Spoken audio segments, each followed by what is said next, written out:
Welcome to Cube FM. First and foremost, who are you? What's your role, and where do you work? Hey, my name is Petar. I am coming from Zagreb in Croatia, and currently I'm the co-founder and CTO of Cyclops. Basically, we're building an open source dev tool that helps companies and developers build custom dev platforms on top of Kubernetes. Basically, we're helping your company get a custom UI to get all of your applications deployed, no matter the use case that you have, but like something that can abstract kind of all the manifest and YAML from your developers. So yeah, that's it in short. And what are 3 emerging Kubernetes tools that you're keeping an eye on? Yeah, I have to say Cyclops first, but yeah, besides that, like the tools that I find most attractive would be those that are not looking at Kubernetes as a tool to run your containers only, but like the centralized place to configure all of your software, whatever it is. So, for example, Crossplane, I think they did a good job of like giving you a way to create custom control planes for your developers, like kind of get that declarative configuration style of doing things, but still making it easy for your developers to use. I mean, Crossplane is not that new, but another tool that's pretty new is KRO from AWS. I think they launched it like a couple of months ago or something. But like to me, it seems like a more simple version of Crossplane, basically.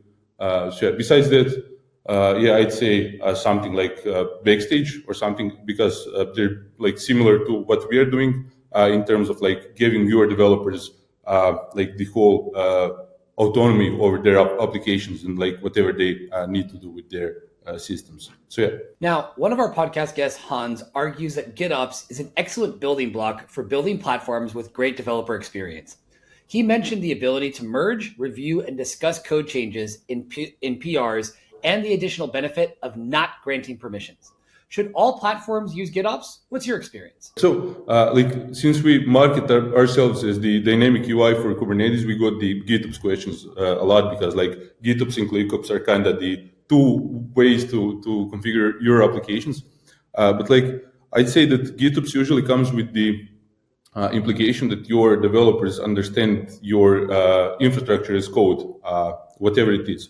Like, for example, if you want to use a GitOps tool on top of Kubernetes, okay, then for example, if you're using Argo CD, then your developers actually need to understand like either Kubernetes manifests or Kustomize or Helm or whatever else you're using under the hood. And usually that's not the case. Like, your developers are not that proficient with Kubernetes at all, and like the whole ecosystem around Kubernetes. So like, I think GitOps is a good way to like as Hans said, it is a good place to start. I think it is a necessary building blocks if we're talking about production systems. Like, you need to persist that configuration, whatever it is. But like, maybe GitOps is not the most friendly way to communicate with your Kubernetes clusters. Yeah, I mean, like in my previous experiences, I've used Argo CD a lot, and like it did what it does, but like it's really important, like how are you gonna configure that with all the other tools you're gonna use. So like, you still need to make sure that your developers get the best dev experience out there, and that Kustomize is not something stopping them from deploying stuff instead of helping them get their application deployed, basically. On the subject of tooling and platform engineering, our guest Angel stressed that standardizing everything makes cluster management easier. What's your advice for building platforms that can be used by several teams in an organization? I think it goes hand in hand with the point on GitOps, where like GitOps is a good building block for like the bigger picture of how you deploy stuff and how you roll out your applications. But like, I think a good tool for Kubernetes, for like platform engineering in general, is something that's going to give you a lot of flexibility to combine it with other tools as well, and to like just solve one portion of the problem, which is pretty huge, to be honest. But like, your platform engineers should come up with a solution that's like completely custom to your specific use cases and applications and developers, because like, you're building that for them in the end. Like, it should be friendly, it should be easy to use, and it should do its job regarding flexibility in use cases. So like, your platform engineers should know how to pick and choose all of the tools out there currently in the market, and from that get your coherent developer platform which other developers can use. Like the most important thing probably is that you need to have in mind that your developers are your customers in the end. Like you need to listen to what they need, what they're using, instead of like building something that's as flexible as it can be, but like only you can use it in a company. I think that regarding tooling, companies building the tools should have in mind the flexibility that they need to provide, and then companies should mix and match what they need. Continuing the topic of platform engineering, but specifically looking at crossplane, our guest Angel expressed interest in crossplane for bridging the gap between platform users and owners. What tools or practices do you recommend for bridging the gap between developers and platform engineers? Yeah. As I mentioned, I really like what Crossplane did with extending Kubernetes and like being the dynamic control plane for your applications. But I think what Kubernetes did before that is that they allow you to extend the Kubernetes API, so you can do whatever you want, and like Kubernetes becomes the backend for your developer platform. So I think that's maybe something that's underutilized in companies. I don't know, something I didn't see that often, that companies are building custom controllers in their company for their specific use cases, but definitely something that should be more utilized in that sense, that you like the same way you want to deploy your applications, for example, through Kubernetes deployments, maybe you should deploy and provision databases on AWS, for example, through the same workflow, and then on top of that you can add GitOps or whatever you want.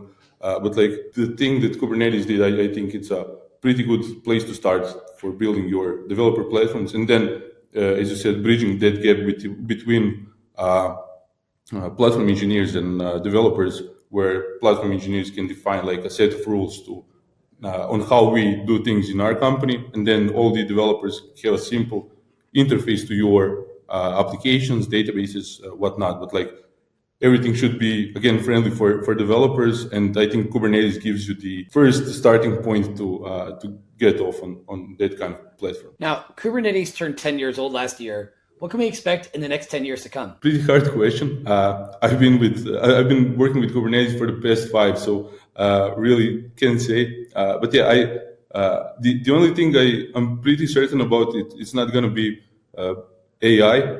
I don't think that is the answer to the things we are currently battling regarding application configuration and whatnot. But yeah, I expect that in the next couple of years, this operator pattern will be much more used within companies, and also like within tools on top of Kubernetes as well. But like as a general answer, I can't really say. Fair enough. What's next for you? Yeah, so since we started building a startup like a year and a half ago, like we are shipping new features and stuff. We're actually having a launch week now, so that's pretty exciting. But yeah. We are like looking to solve this problem of like how platform engineers build internal developer platforms for their teams. So yeah, that's what I guess I'll be doing in the next couple of years. How can people get in touch with you? Yeah, so that would be pretty cool. But like you can reach out to me on LinkedIn or through GitHub or whatever else. I guess there's gonna be links in the comments. So. Yeah.